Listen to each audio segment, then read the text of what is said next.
A journey to divine love. Experience the essence of Vrindavan. Vrindavanam Anandanilayam Krishnam Vande Jagadgurum. బృందావనంలో ఒకసారి కృష్ణ మరియు బలరామ గోకుల ప్రజల జీవితం గమనిస్తూ ఉండేవారు. ఆ సమయంలో గ్రామంలోని పాల వ్యాపారులు చాలా కష్టాల్లో ఉన్నారు. మధ్యవర్తులు తక్కువ ధరకు పాలు కొనుగోలు చేసి పట్టణంలో ఎక్కువ ధరకు అమ్ముతూ రైతులను మోసం చేసేవారు.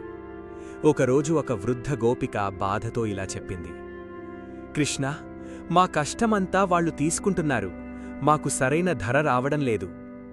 అది విన్న కృష్ణ చిరునవ్వుతో బలరామ వైపు చూసి అన్నాడు, అన్నయ్య, మనం ఏదైనా చెయ్యాలి. మరుసటి రోజు ఉదయం ఇద్దరూ గ్రామంలోని గోపాలకులందర్నీ ఒక చోటికి పిలిచారు. బలరామ గంభీరంగా అన్నాడు, మీరు ఒక్కొక్కరుగా అమ్మితే నష్టమే, అందరం కలిసి అమ్మితే లాభం. కృష్ణ నేలపై ఒక చిన్న చిత్రం గీస్తూ చెప్పాడు, మనందరి పాలను కలిపి నేరుగా మధుర మార్కెట్కి తీసుకెళ్దాం, మధ్యలో ఎవ్వరూ ఉండరు. మొదట అందరికీ భయం వేసింది. మధురలో పెద్ద వ్యాపారులున్నారు, వాళ్లు మనల్ని అడ్డుకుంటారు. కాని కృష్ణ నవ్వుతూ అన్నాడు, నిజాయితీగా చేసే పనికి భయమెందుకు అన్నాడు. అలా ప్రతి ఉదయం బలరామ ఎద్దుబండ్లలో పాలకుండలను తీసుకెళ్లేవాడు. కృష్ణ మార్కెట్లో ప్రజలతో మాట్లాడి మంచి నాణ్యత ఉన్న వెన్న, పెరుగు, నెయ్యి అమ్మేవాడు.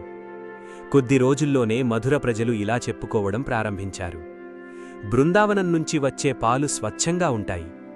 వ్యాపారం వేగంగా పెరిగింది. రైతులకు మంచి ధర రావడం మొదలైంది. గ్రామంలో ఆనందం పెరిగింది. ఒకరోజు మధురలోని పెద్ద వ్యాపారి కోపంగా కృష్ణను అడిగాడు, నీవల్ల మా వ్యాపారం తగ్గిపోయింది, నీ రహస్యమేమిటి? అప్పుడు కృష్ణ చిరునవ్వుతో ఇలా అన్నాడు, వ్యాపారంలో లాభం కంటే ముందు నమ్మకం సంపాదించాలి. ఆ మాట విన్న అందరూ నిశ్శబ్దంగా నిలిచిపోయారు.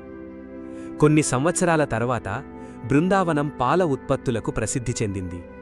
ప్రజలు ఆ వ్యాపారాన్ని గోవింద గోశాల అని ప్రేమగా పిలిచేవారు.